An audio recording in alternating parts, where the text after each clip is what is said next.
Hi guys, it's Sarah again for Monday Moments with Sarah. Tonight we're going to talk a little bit about the daily schedule and the visual schedule and kind of what that looks like.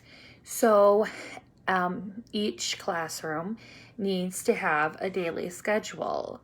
It needs to be consistent, the same events in that daily schedule, and the events need to be happening in the same order. So with children, like, they don't know, like, it's 9 o'clock, it's time for large group, but they do know that large group comes after breakfast or large group comes after greeting time. So they may not know the time, but they know the order.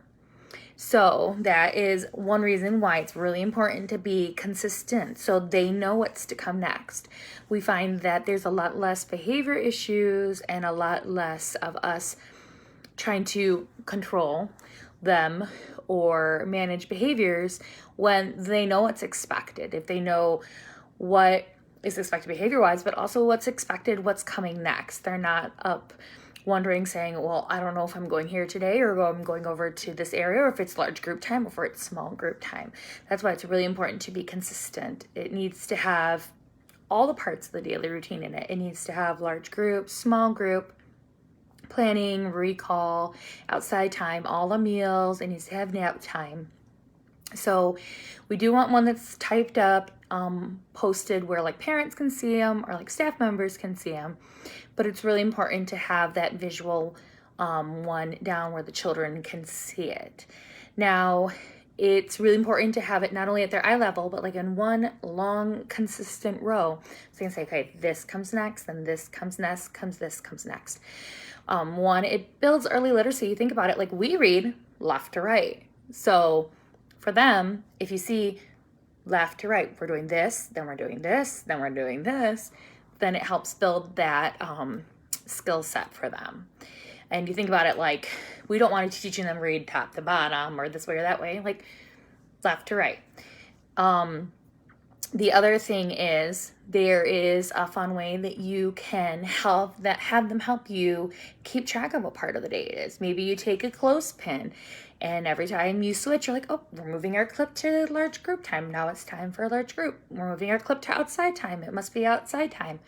I've seen some do it with magnets. If yours happens to be on a dry erase board or magnetized surface, I've seen some have little Velcro dots on each one, and like they had a little fuzzy or Velcro like character that moved along the schedule so the children could help keep track of where they are. So I am going to share a little bit about what the PQA states about the visual schedule. The PQA, for those that don't know, stands for Program Quality Assessment, and that is how HighScope comes and looks at our program, our environments, our materials, our interactions, everything, and they're looking at our quality. It's just like it says, Program Quality Assessment. They're assessing our quality. So one of the things that they're going to be assessing is, well, do you have a consistent schedule? Is it the same? Do the children know about it? Do the teachers know about it? Do they know what's coming next? So I'm just going to kind of quote really quick, like PQA, the preschool age one, it says, adults support children's understanding of the consistent routine and sequence of events during the school day. So they say right there, like it's consistent and it's the sequence, so like the order that it's going in, and we're doing it throughout the school day. But how do we support it? What are they going to look at to say, okay, yes, so Green Garden is supporting the children's understanding of it? Well, the example they give is that we post the daily routine at child level in a format that's easy for all children to understand. So they're going to say you're going to use text along with pictures or symbols. So we do have a visual schedule that we have saved in our OneDrive, and it's consistent for all age groups, and it's consistent for all classrooms. It's consistent for all Green Garden campuses. So that way, when a child transitions to a new classroom, or if their family moves campuses, which has happened before, they're not going into a totally new environment, not knowing what that visual schedule looks like. We want everything to be consistent. We want a Green Garden classroom to be a Green Garden classroom, to be a Green Garden classroom, and a child to walk in and feel some kind of security in that. And those, they do have the names of the activity, like it says, like they need text, but it also has symbols. Easy, simple, like stick figures, I believe it is. I'd have to look at it again. But I think that another way that we could also support that, because we are supposed to be posting pictures of children's work, so like taking a picture of them at work time and posting in the room. Why not take that and post it right by that symbol that says it's work time and it shows a picture of that little stick figure playing with toys on the floor? Well, why not take a picture of some of your kids at work time and post it right there too, so they can really see this symbol represents work time, but there's us at work time. Remember when we did that? That's another fun way I feel like to kind of add to it.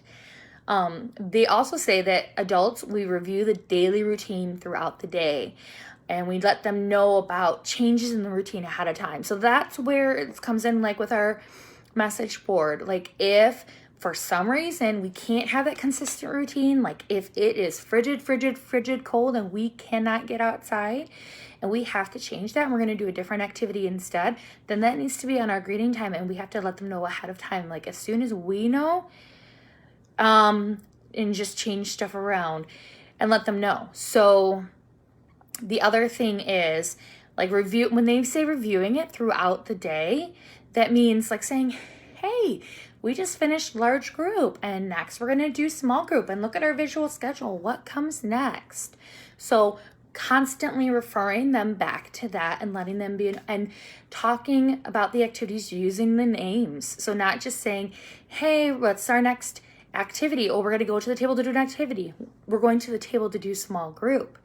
Because if we're constantly using a different name, oh, we're doing an activity, or we're doing group time, or are we doing large group, like use the consistent name so they know what's coming next. Then the other thing is they really want us to use it for transitions. Like if they know what's coming next, then transitions become easy. So we're thoughtful about letting children know when transitions to a different area of the room or a different group or an activity, we're going to let them know when that occurs. So the examples that they use to be thoughtful about it is like announcing, snack's going to come after a large group before small group begins. Like we're going to say that. Or quietly telling, like if we see some children that have tons and tons of toys out, we might go and tell them, hey, work time's ending soon, like just letting you know it's going to be ending soon and you have a lot out. So you might want to start thinking about how you're going to clean up or if you need some help. So this is new to me. So I always thought, it's okay to tell everyone, hey, we got 5 more minutes to clean up. But in the PQA, it really does say, one of the things that they don't want you to do is like loudly announcing to everyone, you got 5 more minutes to clean up. I think they view it as it's not very thoughtful. Like if you were working on something, would you want someone to say, hey, we got 5 more minutes till this? Like it kind of interrupts what you're doing. Or saying like 1, 2, 3, eyes on me and trying to gather everyone's attention and interrupt what they're doing. So kind of like differentiating between, just saying, hey, snack or cleanup time is going to come after large group time, and like going through it with the schedule, but not just stopping everyone and saying, hey, it's time to clean up, or loudly announcing, hey, we got 5 more minutes to clean up. So that's something that's kind of changed over the years. I don't remember that really being in when the PQA when I first started studying it, but it is in the 2019 one, and I believe I haven't found any other one, so I don't think they've really edited it since then. If they had, I'll let you know. But if you have any questions, you can feel free to comment on the video, or you can email me at sarah@greengardencdc.com. Have a great night, guys. Bye.